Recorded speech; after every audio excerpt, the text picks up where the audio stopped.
If there's one thing I hate more than anything, it's a bandwagon. A bandwagon. Someone who starts suddenly rooting for a team when they start doing well. That is the most absurd and stupid thing I've ever heard in my life. Guess who's a Knicks fan? We did it!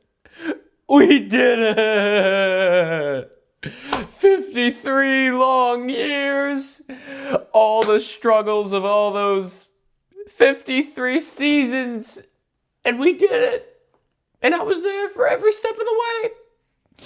If you exclude 53 years worth of steps. All right, the cat's out of the bag. I might not be the biggest sports fan in the world, but if there's one thing I love, it's a winning team. Now, before you get too mad, let me explain myself. I might not have been following the team through the regular season. Hell, I might not have been watching for most of the postseason. But if there's one thing I watched, it was that entire New York Knicks, San Antonio Spurs final. And in that week and a half of triumph and torment, I discovered something beautiful about sports. They're fun. Sports are beautiful. Legitimately beautiful. And through this video, I'll be showing you what I mean by that. Now, another reason I think that I can start suddenly rooting for the New York Knicks is because I do reside in one of the 5 boroughs, so it sort of is automatically my team. If you don't mind me interjecting, Connell, I have one thing to say. This Knicks finals really meant something to me. It was an underdog story, really. Maybe not in the players' abilities, but in the eyes of the media and pretty much everyone. The Knicks put their heads down and brought New York City their first NBA championship since 1973. One might say New York picked up a metaphorical egg and threw it at the Spurs. Metaphorically. And it's almost like a story of David against Goliath. Because if you look at Jalen Brunson, the guy's like, okay, 6'2". That's a tall 6'2" if I've ever seen one. If he's 6'2", let's see, I'm 6'1" right now. I'd be 6'4". No, you're not buying that. And that got me thinking, if Jalen Brunson, a small guard, can get it done, why can't I?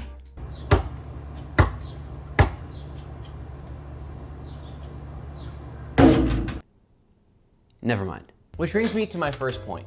Okay, if I live in New York City, I feel like I can root for any New York City team I want, especially since I don't follow the sports too explicitly. You know, Jets, Giants, Rangers, Long Islanders, well, I think that's a little bit different because they're Long Island. Say hi to my dog. And then the Knicks and the Nets. I know there aren't a whole lot of Nets fans out there, but I've appreciated some of the Nets games. I love Barclays Center. I just like rooting for New York. But if there's one team that I can't root for, I can't ever find myself rooting for them, it's the Mets, baby. Gosh, guys, I'm such an idiot. How could I be so stupid? What I meant to say is this. If there's one team I will always root for, it's the Mets and not the Yankees. I don't really know how I messed that up. And I think this is my biggest proof that I'm not a bandwagon, because I'm actually going to a Mets game today, and you're gonna see me go to a Mets game. I'm gonna take you with me, all right? But if there's one thing I learned from this great New York team, might I say the real New York team, it's to not be a bandwagon. Because my father was a Mets fan. My father, before my father, was maybe a Mets fan. I don't actually know. But I know what it means for a team to get to the highest stage and lose. And I know what it's like for a team to lose constantly now. There's a shot, right center field, and Ohtani lights the fire. Because yes, right now, the Mets are absolutely terrible. And funny enough, this is even a great crossover. Because at this Mets game, there's going to be the Mets, of course, and one OG Anunoby. Yeah! He's so happy.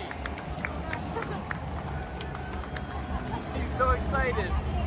He's throwing the first pitch because he's a Mets fan. So come along with me as I take you to a Mets game and tell you how important sports are to me and why I think they're so freaking special. And today, we actually have a special guest joining us. Hold on, she's not here yet. Hi. But before we can actually get to the game, a word from our sponsors. Our sponsor today is the concept of traveling. Yep, just the entire concept of travel. What could I possibly mean by this? It means we had to travel to the game. In other words, no, this isn't a real sponsor. I just needed a segue. We had to take a boat Bye. We're on top of the boom. The engine might be a little bit loud. All right, let us know if the engine's too loud for you to hear, okay?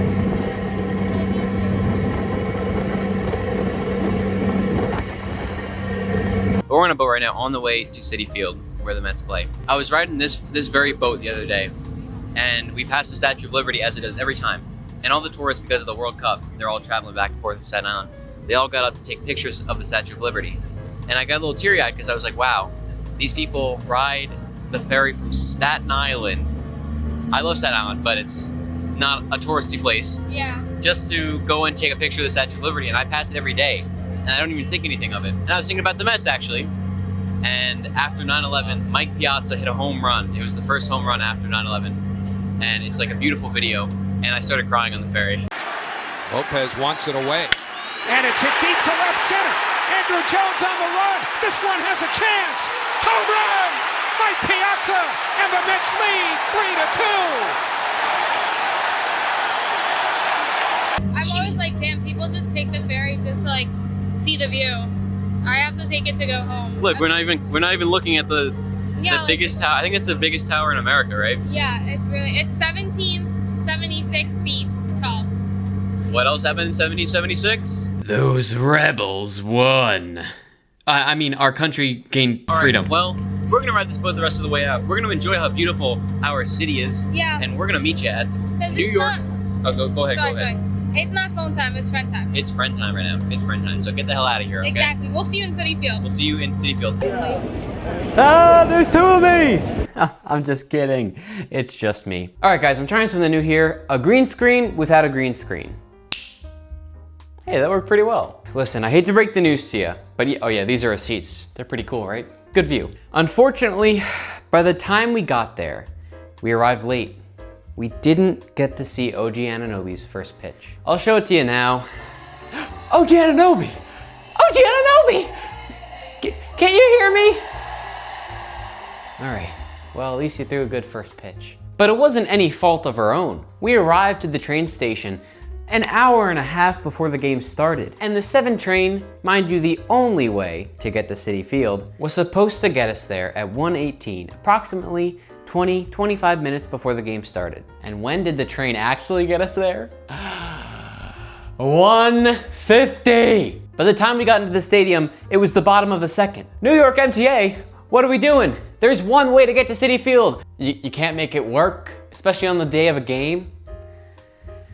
All right, I'm a Yankees fan from now on. No, I can't switch allegiances that easy. Moving on. I wanna make a comparison here. You'll probably hear me say this a few more times throughout the video. The Mets are, what's the word I'm looking for? It's something, bad. The Mets are bad. And they've been bad pretty much my whole life. They've had good years here and there, but it's never resulted in anything. They made the World Series in 2015 or 2016, and that's when I first got a taste of what it's like to be a Mets fan. And it's just a sort of juxtaposition, dichotomy, if you will. At the same time, history is being made. At the same time, the city is purely connected through sports. There's also an incredibly hopeless feeling for another team. And I want to focus on that word hope.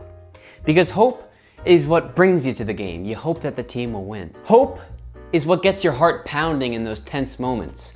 Hope is what kills you. And most importantly, hope is what connects 2 million fans when they finally get it done. Hell, I'm getting goosebumps just talking about it. You know, unfortunately for me, my girlfriend and my brother, who was also there, but I didn't get the chance to include him in the video, our Mets lost, and it was sad. Actually, this right here is the last moments of the game. Incredibly disappointing. But at the very least, it was fun to hope. The game ended as a shame. Had the chance to win, and they couldn't pull it off. Sorry. I just bumped into my girlfriend on the way out. In the same way that I was watching in the hopes that the Mets would win and pull something crazy off, it was the same exact thing I did with the Knicks. They were down 29 points in Game 4, and they did it. And that was the most amazing thing I've ever seen. You hope that happens every time you watch a sport. Most of the time it doesn't. When it does, it's special, and it's really special. How do you feel about this game? I feel really good. This is my first time going to a baseball game that isn't like the one, the Little League one. Yeah. And I changed my outfit, as you guys can tell. Okay, Mets fan. The Mets suck this year. They're really bad. They really do. And it's really unfortunate because I love the Mets, but That's how sports are. In the same way that we watch the Knicks and get so excited over them winning, I'm also excited about the Mets even though they're trash because it's about the people that you're there with. You know, here I was with my girlfriend and my brother, who I don't even know if I have shown on the video. I'll ask him if he wants to be in it. But I shared the Knicks finals with my dad, which we had never done before, and it was the most amazing experience. And they cried. Ever. I was there also. We cried. We genuinely, when they finally won the game 5, we collapsed on the floor and we were hugging and crying. And it was, I'm not even a big basketball fan. Well, I am, but not to follow. And that's just the beauty of sports, you know? You get to experience insane things. I got to go to the parade, and it's just crazy because this is what people travel the world for. Exactly. And we're living right in the middle of it. Yes. There were a lot of people who, when we saw coming here that were from the World Cup that came here, and there's a lot of Philly fans, and it's so cool that people travel out of their own city to watch. Yeah, just to watch the Mets suck, and that goes for all sports. Their home team beat us. But. Yeah, start spreading the news. The Mets suck. Hello, we're on the way back home. We're back on the boat. I think I can. I've shown proof that I'm not quite a bandwagon. I root for my Mets despite the fact that they're less than good. The thing is, sure, I was rooting for the Knicks only once they got into the finals. But when I was rooting for the Knicks, I was really rooting for them. There was magic present in those games. Magic I've never seen before. And I got to spend it with my family, with my dad, which we've never done before. And it's something that I'm going to remember for the rest of my life. So, I feel like if I can't be considered a fan, at least I can be considered someone who was there. I think the point of sports is to have a couple bandwagons, because if not, then how else can you bring cities together? Exactly, and that's another thing. Another reason that I was such a big Knicks fan. I've never seen New York City so united for however long, that 2 weeks. And there's something very special about it when you grow up here and are able to see the city every day. Especially New York, because I feel like New York City's so like, everyone needs to either work and go home, and it's so like individual lives. And so to have one sports team, and usually I feel like all of our sports teams kind of suck besides the Yankees. Yeah, like usually I've never really heard a lot of people in New York care about sports until this season. Exactly, and it's like lightning in a bottle. Because how many people throughout New York City are dedicated Nets fans? Not a lot. It's pretty much all the Knicks. So when the Knicks get into the final, everyone kind of joins in and celebrates, which is beautiful. I was at the parade, I think I mentioned that earlier, and I've never seen anything like that in my life. New York City has been through a lot of bad things, and at first glance, it can look like the front for capitalism, with all these crazy buildings and, you know, the Wall Street guys and the finance bros walking around eating their Chipotle. But underneath that mask, there's a spirit that you can't find anywhere else. And it's a spirit and a love that can't be explained, except through sports. Whether you're winning, It fires up a 3. Shot no good. The chip, it's gone. It's gone. It's gone. or you're losing, like we did today. There's a magic captured in every game, but that magic is captured in those finer moments, and it's spread out in those big moments like the parade. Now we have to think of an outro. If you guys enjoyed this video, please leave a like, please subscribe. If you enjoy the Mets, just leave a sad frowny face in the comments. It's a tough time, but we'll be back. Any final words? I think it's good that the Mets suck because tickets are cheap. This is my, third video? Second video? Second video? Second video. Third if you're counting the main channel, which you should subscribe. New video out. Yeah, and it's pretty freaking great. But yeah, this is my, I'm slowly inching my way towards actually claiming this channel. I know his email. I almost got his password. So yeah, expect more of me in the future. I feel like Usher. Goodbye. What does Usher do? When he's like, we are